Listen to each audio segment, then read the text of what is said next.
Hello my dear student, जो लोग 3 years का एलएलबी करते हैं या 5 साल का बीएलएलबी करते हैं, उनको अपने कोर्स के दौरान इंटर्नशिप करना ज़रूरी है। वो पार्ट ऑफ द सिलेबस होता है।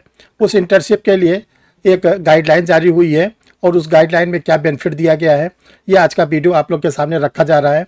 ये देखना है कि जो ये गाइडलाइन है ये गवर्नमेंट की ओर से जारी किया गया है कि बीसीआई की ओर से जारी किया गया है या ऑनरेबल सुप्रीम कोर्ट के द्वारा कोई डिसीजन दिया गया है। तो आप लोग वीडियो के साथ बने रहें, तो आप लोग को पूरी जानकारी एक एक करके दी जाएगी और आपको इसको जानने में आसानी मिलेगा। तो चलिए डियर स्टूडेंट, हम लोग इस वीडियो को आज देखते हैं। जिन लोगों ने अभी तक परीक्षा रिफ्रेशर यूट्यूब चैनल को नहीं सब्सक्राइब किया है वो सब्सक्राइब कर ले, क्योंकि देखिए एक बार आप चैनल को सब्सक्राइब कर लेते हैं तो आगे जो भी वीडियो आप लोग के लिए बनता है वो आपको आपके सिस्टम पर इंडिकेशन आना शुरू हो जाता है। आपको पता चल जाता है कि परीक्षा रिफ्रेशर का कोई वीडियो आप लोग के लिए बना दिया गया है। तो ये चैनल फुली डिवोटेड है अपने लॉ के स्टूडेंटों के लिए। डियर स्टूडेंट, इसको आज के वीडियो को हम थोड़ा आप लोग को डिटेल में बताएंगे और क्या क्या बेनिफिट मिला है ये भी आपके साथ चर्चा करेंगे। तो डियर स्टूडेंट, जैसा आप लोग जानते हैं कि जो लॉ के स्टूडेंट होते हैं, चाहे वो 3 इयर्स के होते हैं चाहे वो 5 ईयर के होते हैं, उन लोगों को अपनी ड्यूरिंग एलएलबी इंटर्नशिप करना ज़रूरी होता है, तभी उनकी जो डिग्री होती है वो कंप्लीट होती है। अभी इंटर्नशिप कहाँ होता है? तो इंटर्नशिप के लिए उन स्टूडेंटों को जाना पड़ता है बड़ी बड़ी फर्म में, और वहाँ बड़ी बड़ी फर्म में जो है उनके लिए क्या होता है, इंटर्नशिप रखी जाती है। अब जब वो बड़े शहर में जाते हैं इंटर्नशिप करने के लिए तो उनको वहाँ पर रहने की अपनी व्यवस्था करनी पड़ती है। जो ट्रेवलिंग करते हैं बस के थ्रू, मेट्रो के थ्रू या प्राइवेट टैक्सी के थ्रू, उसका खर्चा देना पड़ता है। इसके साथ जिस भी फर्म के साथ वो इंटर्नशिप करते हैं वहाँ पर अपना टाइम देना पड़ता है, और रिटर्न के रूप में उनको कोई स्टाइपेंड नहीं मिलता। उनको कोई सपोर्ट नहीं मिलता। तो वो कैसे सरवाइव करें? यही कंडीशन होती है जब कोई जूनियर एडवोकेट बनता है। जब कोई लॉ का स्टूडेंट एडवोकेसी में जाना चाहता है, वो जूनियरशिप में आना चाहता है, उसको भी क्या होता है, सीनियर के पास जाना पड़ता है, उनके चैम्बर जाना पड़ता है, कोर्ट जाना पड़ता है, उसको भी ट्रेवलिंग करना पड़ता है, ड्रेस को मेंटेन करना पड़ता है, और सीनियर के चैम्बर में फाइल वगैरह सब, मतलब उसको अपने जीवन का 10 से 12 घंटे जो है मिनिमम देना पड़ता है सीनियर के साथ। अब क्वेश्चन आता है कि वहाँ पर भी उनको कोई पैसे नहीं मिलते, जबकि बीसीआई ने पिछले साल एक जिसको कहते हैं गाइडलाइन दिया था कि जो बड़े शहर हैं वहाँ पर जो जूनियर एडवोकेट हो उनको सीनियर लोग कम से कम 20,000 रुपीज़ पर मंथ दिया करें। जो छोटे शहर है वहाँ पर जूनियर को कम से कम 15,000 रुपया सीनियर के द्वारा दिया जाए जूनियर के लिए। लेकिन ये कहा गया था ये बाइंडिंग नहीं है, ये सीनियर चाहे तो दें चाहे तो न दें। तो एक एडवाइस दिया था बीसीआई ने कि ये ऐसा आप लोग करें, लेकिन हम समझते हैं कि पूर्ण रूप से फॉलो नहीं हो पाया है, अभी भी स्थिति उसी तरह बनी हुई है। अब क्वेश्चन ये आता है कि 3-4 प्रॉब्लम आती है। पहला तो ये आता है इंटर्नशिप के दौरान खर्चे को कैसे वहन किया जाए, कैसे हम सरवाइव कर पाएँ, जूनियरशिप में कैसे हम सरवाइव कर पाएँ, और तीसरा सबसे बहुत महत्वपूर्ण है कि जो हरेसमेंट होता है। कभी कभी ये देखा जाता है कि जो जूनियर होते हैं, इंटर्नशिप करने वाले होते हैं, उनका कहीं कंपनी में किसी एम्प्लॉय के द्वारा किसी के भी द्वारा कुछ भी हो सकता है, हरेसमेंट भी होता है। तो इसके लिए देखिए 2 बातें हुई। एक तो सरकार से पूछा गया, जो मानसून सत्र चल रहा है, तो मानसून सत्र में एक एमपी है मिस्टर प्रवीण खंडेवाल जो एमपी है, उन्होंने मानसून सत्र में सरकार से पूछा कि जो लॉ ग्रेजुएट होते हैं, जो इंटर्नशिप करते हैं, जो जूनियर एडवोकेसी करते हैं, या उनके साथ जो सेक्सुअल हरेसमेंट जैसी प्रॉब्लम भी कभी कभी आ जाती है, उसके लिए सरकार क्या कर रही है। तो सरकार ने इसके जवाब में उत्तर दिया कि अभी सरकार इसके बारे में कोई विचार नहीं कर रही है कि इंटर्नशिप को कोई स्टाइपेंड वगैरह दिया जाए।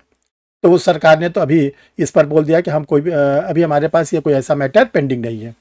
लेकिन बीसीआई ने, जो बार काउंसिल ऑफ इंडिया है, उसने एक गाइडलाइन जारी किया। गाइडलाइन ये जारी किया, ये बीसीआई ने कहा कि एक हम मॉडल बना रहे हैं और वो बिल्कुल फाइनल स्टेज पर है, जिसका नाम है मॉडल कोड ऑफ कंडक्ट। कि अगर स्टाइपेंड नहीं मिलता, हरेसमेंट होता है, यानी कि जो जूनियर्स के साथ इंटर्नशिप के साथ अगर कोई प्रॉब्लम होती है, इसके लिए एक मॉडल कोड ऑफ कंडक्ट बन रहा है, और ये भी बीसीआई ने कहा कि बहुत जल्दी इसको हम लॉन्च कर देंगे। अब हम लोग इंतजार करते हैं, देखते हैं कि जो बार काउंसिल ऑफ इंडिया सर्वोच्च संस्था है लॉ की, जहाँ से क्या होता है पूरे एआईबी का एग्ज़ाम गवर्न होता है। तो उस वो हम लोग के लिए क्या गाइडलाइन बनाता है, हम लोग उसको इंतज़ार करते हैं। उम्मीद है कि कुछ अच्छी गुड न्यूज़ इसके थ्रू आएगी, ताकि जूनियर एडवोकेट या इंटर्नशिप करने वाले का जो एक्सप्लॉयटेशन होता है, शोषण होता है, वो ना होने पाए, और प्लस उसको कुछ इतना मिनिमम स्टाइपेंड मिलने लगे कि वो अपने को सर्वाइव कर सके। खासकर बड़े शहरों में तो बहुत दिक्कत होती है, वहाँ पर मकान लेना खर्चीला, खाना भी खर्चीला, ट्रेवलिंग भी खर्चीला। तो इतने सब होने के बाद भी कैसे कोई कर पाएगा इंटर्नशिप? इसके लिए हम लोग इंतज़ार करते हैं मॉडल कोड ऑफ कंडक्ट का। जैसे वो बीसीआई के द्वारा आ जाएगा, हम उसको आप लोग के सामने रखेंगे। कम से कम बीसीआई ने ये पहल तो की कि हम एक कोड ऑफ कंडक्ट बना रहे हैं और उसमें जूनियर्स को हम प्रोटेक्ट करेंगे। तो डियर स्टूडेंट, इंतज़ार करिए आप लोग जब तक वो नहीं आता। देखिए डियर स्टूडेंट, जिन लोगों ने एआईबी का एग्ज़ाम नहीं क्रैक किया, एआईबी का एग्ज़ाम तो क्रैक करना बहुत ज़्यादा ज़रूरी है। बिना एआईबी के न तो आप कारपोरेट सेक्शन में जा सकते हैं, न एडवोकेसी कर सकते हैं, और न आप जो है कोई जुडिशल सर्विसेज में जा सकते हैं। एआईबी तो बिल्कुल कंपल्सरी है, उसको आपको निकालना है। तो एआईबी के लिए परीक्षा रिफ्रेशर लॉ क्लासेस ने आप लोग के लिए स्टडी मटेरियल गाइड के फॉर्म में निकाल दिया, डिग्लॉट एडिशन में है। इसके बाद आप लोग के लिए मॉडल टेस्ट सीरीज निकाल दिया है, जिसमें मॉडल पेपर है, कैसे कैसे क्वेश्चंस आते हैं एग्जाम में। और तीसरा आप लोग के लिए एक बेरेक्ट निकाल दिया है, जो छोटा है, ये पॉकेट के फॉर्म में है, जिसमें 40 बेरेक्ट है। ये तीनों अगर आप पढ़ते हैं, तीनों को आपको पढ़ना पड़ेगा, तो आपका एआईबी जो 20 होने वाला है, जिसका एडवर्टीजमेंट आने वाला है, वो आप जरूर करेक्ट कर जाएंगे। डियर स्टूडेंट, देखिए पिछले 2 बार जो एआईबी 18 हुआ, एआईबी 19 हुआ, बहुत ही ख़राब न्यूज़ रही।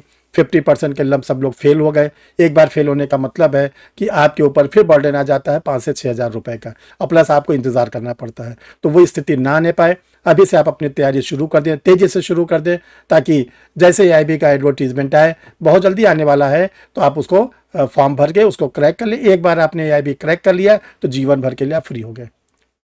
देखिए एआईबी में सबसे अच्छी बात यह है, कोई नंबर आप पोस्ट नहीं होती है। 1.5 लाख लोग बैठते हैं, 2 लाख लोग बैठते हैं। अगर सब लोग जो मिनिमम परसेंटेज है, जनरल का, ओबीसी का 45% पा जाते हैं, एससी एसटी का 40% पा जाते हैं, पूरे के पूरे 2 लाख लोगों को पास बना दिया जाएगा, घोषित कर दिया जाएगा, पास हो गए। अब वो सीओपी पाने के हकदार, सीओपी का मतलब होता है सर्टिफिकेट आप प्रैक्टिस, पाने के हकदार हो गए। तो इसलिए आप लोग ये मत सोचिए कि वहाँ पर पोस्ट वाली बात है, आप केवल उस बॉर्डर लाइन को क्रॉस करेंगे, इसके बाद आप इंटाइटल हो जाएंगे सीओपी पाने के लिए। डियर स्टूडेंट, झारखंड का ये पीओ आ चुका है, उसके फॉर्म भरे गए हैं, उसकी लास्ट डेट कुछ बढ़ी हुई है। देखिए लास्ट डेट जो बढ़ी हुई है, उसके बारे में कोई भी क्वेरीज हो तो आप सर से ना पूछें। क्वेरीज के बारे में लोक सेवा आयोग से पूछे, जो झारखंड लोक सेवा आयोग है, क्योंकि हमको उसके बारे में कोई विशेष जानकारी नहीं रहती। हमारे पास लेटर आया नोटिफिकेशन का कि लास्ट डेट बढ़ गई है, 14 अगस्त हो गई है, जो ओवर एज हो गए तो उनको चांस दे दिया, वो लेटर हमने आप लोग को लगा दिया, बता दिया। बाकी कैसे फॉर्म भरना है, डियर स्टूडेंट, इसके लिए आप लोग जो है प्लीज़, आपसे बहुत ही हम्बल रिक्वेस्ट है कि आप लोग इसके लिए राजस्थान, झारखंड के लोक सेवा आयोग से बात करें, क्योंकि आप लोग का फ़ोन आता है, हम आंसर नहीं दे पाते, हम नहीं बता पाते, हमको भी दुख होता है। तो इसीलिए आप लोग इसके लिए वहाँ से बात करें। झारखंड एपीओ के लिए परीक्षा रिफ्रेशर क्लासेस पे 1 अगस्त से न्यू बैच स्टार्ट हो रहा है, और इसके साथ इसके लिए स्टडी मटेरियल भी आप लोग के लिए रेडी है। आप स्टडी मटेरियल के थ्रू जुड़ सकते हैं, क्लास के थ्रू जुड़ सकते हैं। इसको क्रैक करें, अच्छी पोस्ट आई है, 2 एडवर्टीजमेंट आया है। डियर स्टूडेंट, आप कोई भी फैसिलिटी लेना चाहते हैं, चाहे आप एआईबी की फैसिलिटी लेना चाहते हैं, स्टडी मटेरियल के रूप में, क्लास के रूप में, एआईबी की क्लास भी आप लोगों के लिए रन करती है, किसी भी स्टेट के जुडिशरी, हायर जुडिशल एपीओ के लिए, ये 2 व्हाट्सअप नंबर दिए गए। इन 2 व्हाट्सअप नंबर पर जिसमें भी आपकी इच्छा हो, आप अपने मैसेज को छोड़ सकते हैं। आपका मैसेज आ जाएगा, आप लिख दीजिएगा कि मुझे क्या चाहिए। इसके बाद आपको फर्दर क्या प्रोसीडिंग करनी है आपको इन्फॉर्म कर दिया जाएगा। आपको फ़ोन करने की कोई ज़रूरत नहीं पड़ेगी, आपको आपके घर बैठे सारी सुविधा आप लोग को प्रोवाइड कर दी जाएगी। थैंक यू डियर स्टूडेंट, फिर हम लोग नए वीडियो में नए टॉपिक के साथ मिलते हैं।